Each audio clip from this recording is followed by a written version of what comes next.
Good afternoon, everybody. How you doing? It's me, Paddy from across the chuck, and I hope you're all having a lovely Sunday. Well, today's just a bit of a ramble.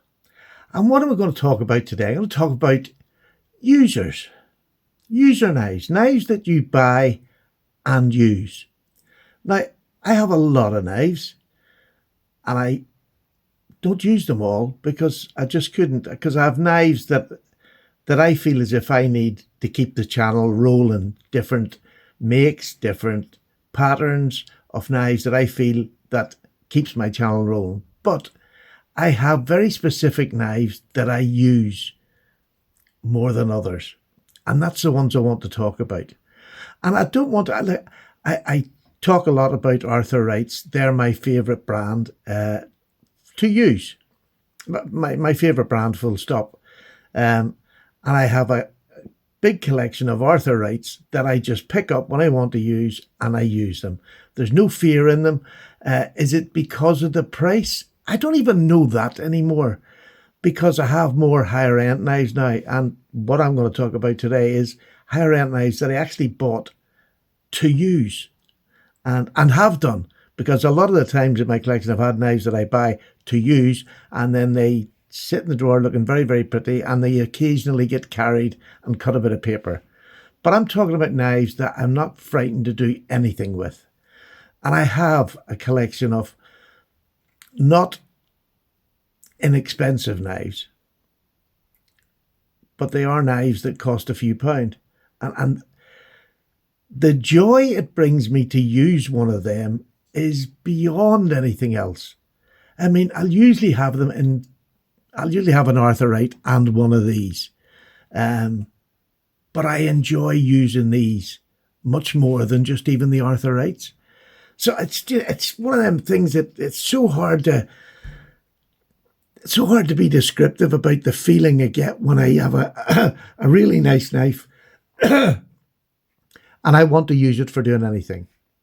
And again, I'm not a workman. I'm retired, so I don't have anything great to do. But I don't mind taking them out when I'm in the woods. I don't mind carving a bit of wood with them. I don't mind doing anything with them.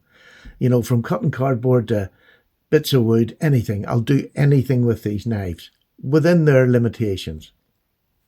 And I've started off with this one.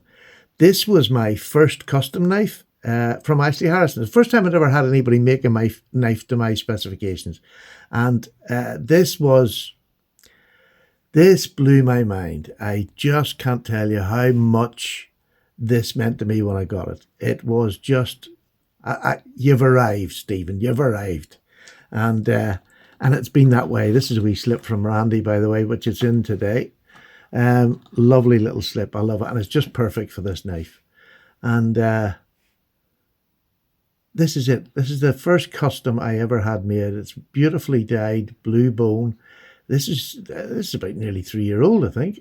And it's everything I wanted, down to the shield. Just, it's a Barlow, and it's got the sheep's foot pattern. I think it needs a bit of oil, because I think there must be a bit of gunk in there. It's quite stiff, but it's a typical Arthur Wright. But this is an Ashley custom with that gorgeous sheep's foot. That is a sheep's foot. If you ever want to see a sheep's foot, this is a sheep's foot. An Ashley Harrison sheep's foot is just, it can be nothing else.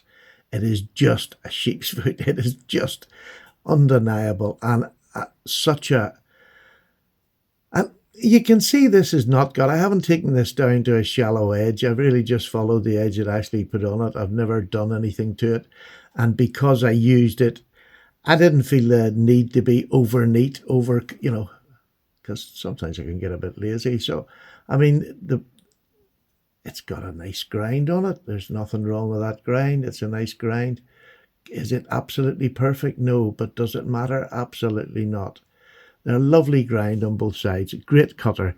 It's an 01 tool steel, which is Ashley's favourite steel to put on his custom knives, and I love it. It's the Barlow, a shorter version of the Barlow bolster, which he now does the full-size one as well. Lovely shield inlay. It's the only one I've got with a shield in, which is something I might rectify. It's got an easy open notch that my third finger fits in, which there you go, my third finger just fits in there beautifully, and it gives me such, if I want to pull out to something, it gives me that traction. It's just everything, it's just absolutely gorgeous, and I have used the heck out of it. I used to cut meat with it. You can see the bits where I've cut hot food. I don't tend to use it for that anymore. It's more sort of bludgeoning work. This is a good thick spine. It's thin, but it's not ultra thin. I'm not frightened to stick it anywhere. You can see the point. There you go. You can see that point. It's a fine point, but not too fine to worry about. No one tool steel. It's just perfect. So that's the first one that I want to talk. And it's the first sort of high-end knife that I ever really used properly with abandon and not care. And I think that's what I'm going to go on to. These knives I have no fear of using. And it changes the way I buy more expensive knives. I bought this year, just recently. I've had lots of TC Barlows before, but never really used them properly because they were expensive to buy. And this was expensive to buy because they've just gone through the roof now for these. And to get this one in the lovely jigged bone, it was well and truly used. And I have been so enjoying it this last few weeks. And I have used the heck out of it. I have been using it for eating. I've been using it for, cutting apples. You can see the apple mark, the wee oval. You tend to know what people do with their knives a lot. You can see this darker mark, and that's usually for apples because you're peeling in the centre of the knife. When you eat steak, it's the top bit of it here that will get marked more than anything. And I think we'll probably come across one of those before I finish this topic. But this is a TC Barlow number 15 made by GEC. It is a absolute fantastic knife. It's the perfect size for me. If I use a ricasso, I get all 4 fingers on it comfortably. I just think the blade is perfect. And I don't clean the blades off and take all this patina off them. I just don't. And I let patina come naturally. This is in 1095, 0126. I let the patina come naturally. I don't try to force it, which is my way of doing it. I mean, I get them to go black eventually, and then I usually clean them off and then regret it the next day. So, but that's me. That's just me. Another really expensive knife and a very hard to get knife is a Northwoods. And I managed to get this one a couple of years ago at a price I could afford because it was secondhand. And it hadn't been used much, but it has now. Again, it's a great apple peeling knife. Although it's not a particularly slicey, it's a saber grind. It comes down to a fine enough edge, not ultra fine whatsoever. Not as fine as that will come down, but you see by the markings it will be. I've used it for eating food. I've used it apple peeling, and apple peeling always tends to be on that side I get the mark, because when I cut a bit off the apple, I bring it up to my mouth like this and nibble it off the end here. If that makes any sense. I cut a slice and I hold it there, and so you don't get it on the back, but you get it on the front. Again, I don't try to even them things up, just let it happen. This has been truly black before, and it's, I took it all off and it's starting to come back again now. But just another beautiful saw cut bone this time. Northwoods is the high end that GEC make for another company. I just adore them. It is lovely. It's a perfect size for me, just for everyday carry, which is what I do most of the time.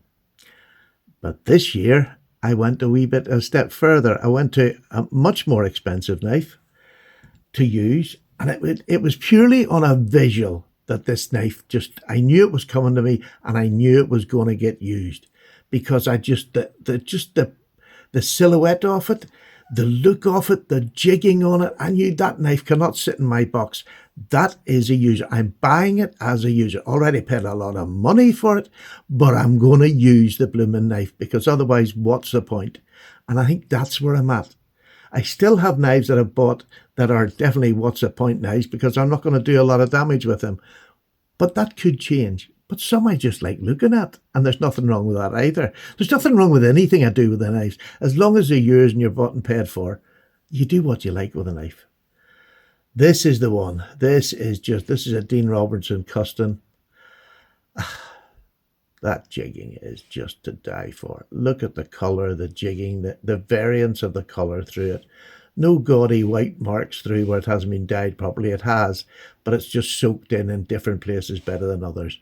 And I adore it. Lovely big, it's nearly like a rat's tail rather than a line bolster. It's a good thick line there on the bolster. And then this beautiful Dino blade pattern. This is a Dino blade pattern. How flipping, that just looks work. To me, that just looks work. Very much the same sort of, you've got the sheep's foot, but this to me just looks like work. And this is a bit thinner behind the edge. Not a whole lot. Not a whole lot. It was made by Dean Robertson. Did I say that? I think I did say that. And this stag inlay is with a bit of, well, I was told it was ivory. It could well be, but it's beautiful, whatever it is. And look how well it's inset. And this really should be one that I would have traditionally put in my drawer, handled, maybe cut a bit of paper with it, took it out to show people. But honestly, I have used this. This is in CPM 154, I believe. And I say I believe because sometimes when you buy second-hand knives, it's maybe that person's, he's the third or fourth down the line. And if he's anything like me, he'll forget what it is. And I am like that. I do forget because it doesn't really matter because I can sharpen. One of my old sayings, if you can sharpen, it doesn't matter what the steel is. This is lovely though. This to me just is, I just feel like I feel like a man. I feel like a man when I got this in my hand. It's just a lovely big, lovely deep handle that you get great coverage and hold on it. My fourth finger is on this back bit, but just beautifully on it. Really lovely. I love the blade. Really love the blade shape because it has that bit of belly and the point that a sheep's foot or a Warncliffe would have. But it has that little bit of belly, which is great because it means it can get down on a bit of bread if I want to cut my bread open. Love it. Love it. And again, these knives, I've only got one more to show you, so don't worry, this is not going to be a long one. But what I would like to see is maybe some, or you could tell me down below, but you know, if you want to send a picture or whatever on my Instagram and show me which of your higher end, and higher end is completely subjective. What you call higher end, what I call higher end, what Harry Blogs calls higher end is their higher end. What you would call a higher end knife that you use, and it doubles the pleasure. It does for me. I don't know whether it does for you. Again, let me know down in the description.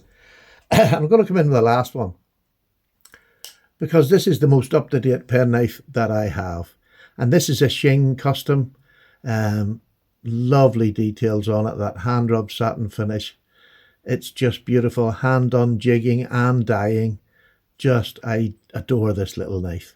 It's very reminiscent of a sodbuster shape, but it's obviously not. It's just a jackknife. It is beautiful in Magna Cut. And I bought this knife because I wanted to use Magna Cut on a penknife. And I have used it for anything and everything. Except, well, I don't even... It's Magna Cut. I don't know whether Magna Cut actually does take on a patina or not. I don't know. I haven't been eating any food with it, but I've been doing it for all my other tasks that I use my pocket knives for. And they're usually accompanied with another one, like a little Arthur Wright Barlow or something like that.